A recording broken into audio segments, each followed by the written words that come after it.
पता नहीं इतना इतना इतना बात में या इसमें कितना दम है, क्योंकि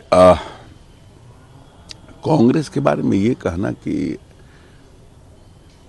राष्ट्र विरोधी एक्टिविटी में पछता नहीं है। लंबे समय तक कांग्रेस पार्टी भी इस हिंदुस्तान को बनाने में अपनी महती भूमिका का निर्वहन किया है। हमको लगता नहीं है किसी व्यक्ति विशेष का कोई आरोप होगा। हमको नहीं लगता है कि मतलब बिना तथ्यों को जाने, ठीक है सोनिया गांधी विदेशी हैं, बट उनके कार्यकलाप और उनकी कार्यशैली और उनकी कार्यप्रणाली तो हिंदुस्तानी रही है। यूपीए 1 यूपीए 2 में जिस तरह से किसानों के पक्ष में ऋण माफ़ करना, चाहे बड़े बड़े जो निर्णय हुए बैंकों का इंदिरा जी के समय में राष्ट्रीयकरण करना, तो बड़ा काम हुआ, ऐसा नहीं है। इसलिए ये कह देना कि अलगवादी है, हाँ विरोधी हो सकता है, विपक्ष के पक्ष में नहीं हो मान सकते हैं, मगर ये कहना कि राष्ट्र विरोधी एक्टिविटी में है मतलब पछता नहीं है। कांग्रेस ने रणनीतिक और आर्थिक नीति पर ध्यान केंद्रित करते हुए भारत चीन संबंधों के पूर्ण आयाम पर संसद में बहस आती है।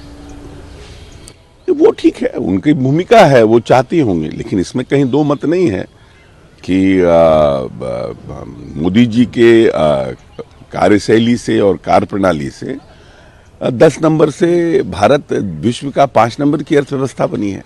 इसमें भी कहीं दो मत नहीं।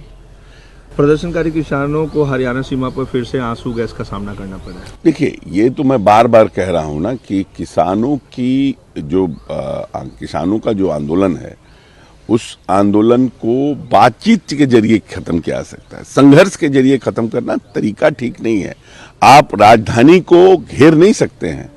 राजधानी को सरकार, जब भी सरकार कोई भी घेरने की कोशिश करेगी तो जनजीवन से हम, क्योंकि राजधानी में सब्जियां, पानी, दूध सब बाहर से आता है, और राजधानी को कोई भी व्यक्ति अगर चाहेगा कि हम ठप करने की कोशिश करें तो सरकार उस पर पूर्ण प्रयास करेगी कि जनजीवन सामान्य हो।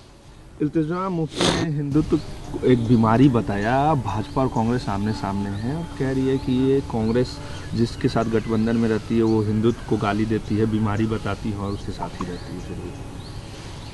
है। हिंदुत्व, देखिए यही सब बिदंगड़ा है, ये सब फासिस्ट बयान है।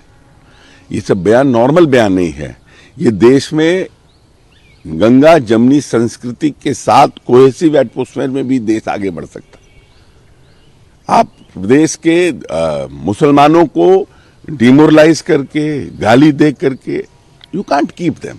ये गलत बात है, ये गलत तरीका है। ये हिंदुत्व के भी बात करना, हमको ये हिंदू को गाली देना, मुस्लिम को, ये सब गलत बात।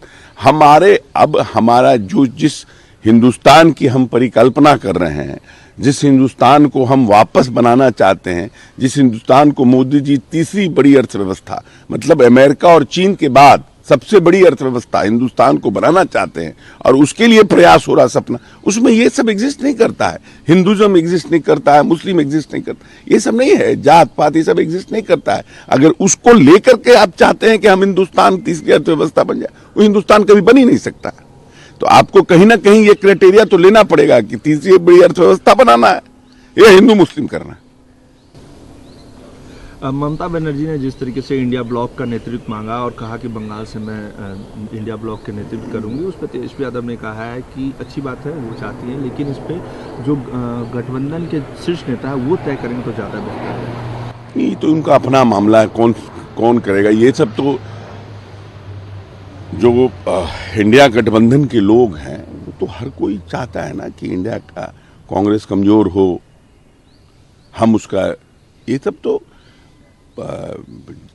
जितने भी पार्टियां हैं उन सब तो बहुत महत्वाकांक्षी है ना, इसलिए उसमें तो ये सब इंडिया ब्लॉक में चलता है। कोई आपसी विचारधारा, आइडियोलॉजिकली प्रेम नहीं है ना, एडजस्टमेंट है टू गेट पावर बैक।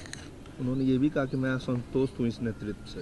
हाँ तो सही है, वो तो भाई, तो she wants to become a leader. आज उनको प्राइम मिनिस्टर का कैंडिडेट इंडिया ब्लॉक बना दे, she will be more than happy. Delhi के 2 स्कूलों में ईमेल के माध्यम से बम की धमकी मिली। ये सब तो साइबर अब युग में ये सब तो है, लेकिन पता करना चाहिए। और इस तरह की जो एक्टिविटीज़ है उस पर बराबर साइबर सेल भी बना है, भारत सरकार ने भी बनाया है, राज्य सरकारों ने भी बनाया है, इसलिए वो तो ट्रैप हो जाएंगे जो फॉल्स होगा।